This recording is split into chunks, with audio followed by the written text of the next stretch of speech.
What's going on, everybody? Thank you for clicking on this video today. If y'all new to the channel, like the content, please make sure to like and subscribe. Like always, we very much appreciate it. But today, we got to talk about UFC 307 that happened this weekend.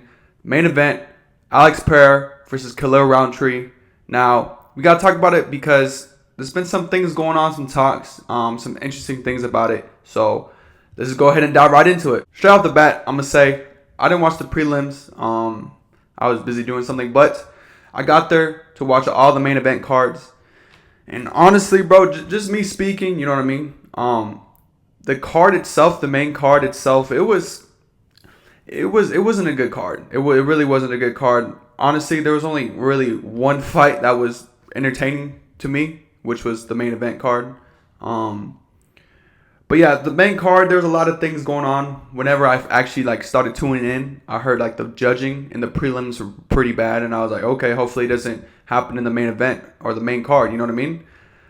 But it definitely did, because there was some very sus judging, especially in one fight we're gonna get into in a little bit. But yeah, the whole card, it wasn't that entertaining. We had the first fight, Kayla Harrison, she fought. Fight was all right, you know what I mean? She got the W though, but the fight, it wasn't that entertaining to me. The second fight with Kevin Holland, he got injured, so the fight it wasn't really a fight because he got injured in the first or second round. And then we had the Jose Aldo fight, right?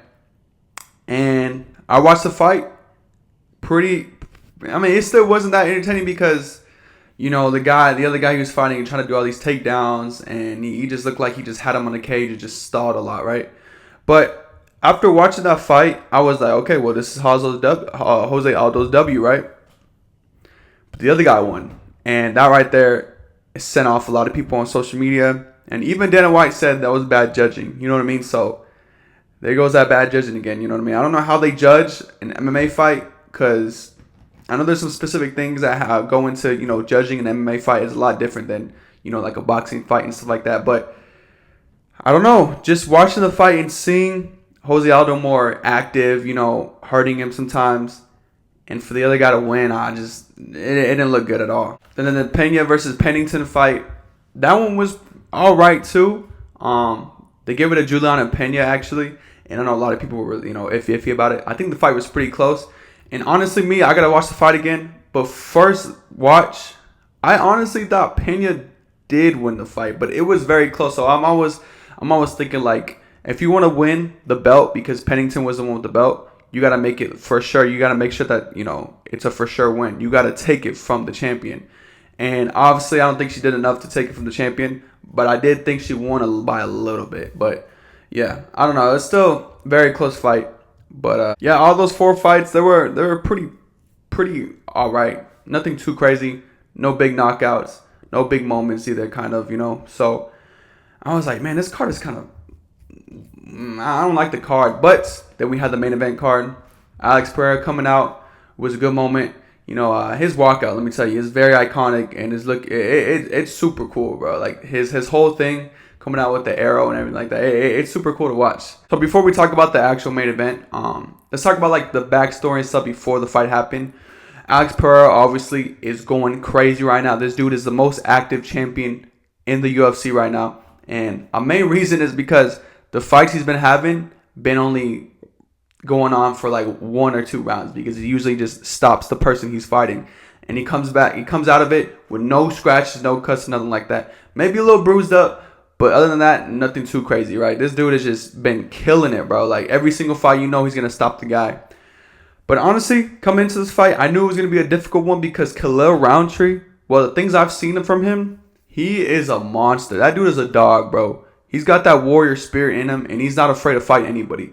So you knew he was going to come, and he was trying to take that belt from Alex Pereira. I just knew Khalil had to take the front foot and not get backed up into the cage. So when the fight actually happened, that's exactly what Khalil did for the first 2 rounds. That dude was putting it on Alex Pereira, hurting him multiple times too. And it looked like this was going to be a huge step for Khalil to win this whole thing, right? For a guy to be that big, Khalil was really, really quick, bro, with his combinations and getting into the pocket and then coming out of it so you can get out of range and everything like that.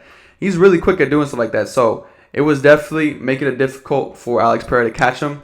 But yeah, he hurt Pereira sometimes. And I know there's some people before this fight happened, they were saying like, oh, Pereira's is gonna take this guy out easy. But let me tell you, I know they were a little worried. They were a little worried in the first 2 rounds because honestly, it looked like Khalil was looking really, really good. The crazy thing about Khalil, there were so many times where he just, obviously he's a shorter guy. His arm lengths are not as long as Alex Pereira. So he was swinging and barely missing Alex, bro. Like there were so many times where he barely like either hit him on the shoulder or he just barely missed. And I'm telling you, if he would have clocked him one time like that, I don't know. I'm not gonna say Alex Pereira would have got knocked out because we don't know, but it would have been a hard time for Pereira. Then round 3 comes out, and if you want to talk about breaking down somebody, if you want to know what that is, breaking down your opponent, go watch round 3 of Alex Pereira versus Khalil Rountree, because what Pereira did that round was absolutely amazing to watch, bro. Talk about free flow and just going with the punches, bro, and not even think about it. It was so beautiful to watch because he was just breaking down Khalil, and you could tell Khalil was getting hurt. Dude had a cut on his eyebrow that was like flopping. It looked sad, not sad, but it looked like it was hard to watch. I'm not gonna lie, but at the same time, watching Alex be in that free flow, countering Khalil, hitting him, doing knees and everything like that, it was nice. And I gotta give it to Khalil too, because even though he was getting beat up, he was still trying to swing, you know what I mean? But there was just a time like where, like right before he got knocked down or he got stopped, he had one more swing in him, and it was the slowest thing I've seen in my life. I was like, oh yeah, it's over, bro. He's got nothing else. He tried his best, but Pereira is just too strong for him. Yeah, eventually there was 2 body shots right in the guts, bro, and that it dropped Khalil, and that was it. Khalil lost. Alex Pereira was still champion. Talk about a brilliant way to get yourself back into the match, bro. Because obviously, like I said before that, Khalil was on one, bro. He was doing really good. He might have gassed out too. I know that was the commentator saying. I kind of saw it too. He looked a little gassed out, especially going into his corner after the rounds ended, 1 and 2.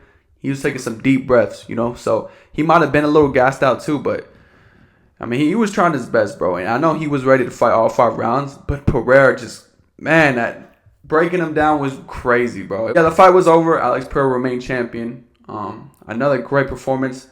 This time, I don't think he's going to get into the octagon as soon as he has been, because he was a little hurt. You could definitely see like a bruise or something on his face because he did get hit a lot more in this fight. So he might take a little break. We'll see what he does. But yeah, Khalil is definitely going to need a little bit of time off because, yeah, if y'all haven't seen his face, go look up a video or something, or a picture of his face, because yeah, that guy was beat up. But it just shows that warrior spirit in him because he was still trying to fight, even though he just getting beat up in that 3rd round. But I gotta shout out Khalil. You could tell a lot of people showed him love after the fight because he brought it to Alex Pereira, and it became a really entertaining fight because of that. So you just gotta shout out Khalil. And I know it ain't done. I know he's not done. For sure, he's not done. He could definitely be a champ. I think. Obviously, it's just Pereira's in that weight class, so it's going to be hard to take the belt from him.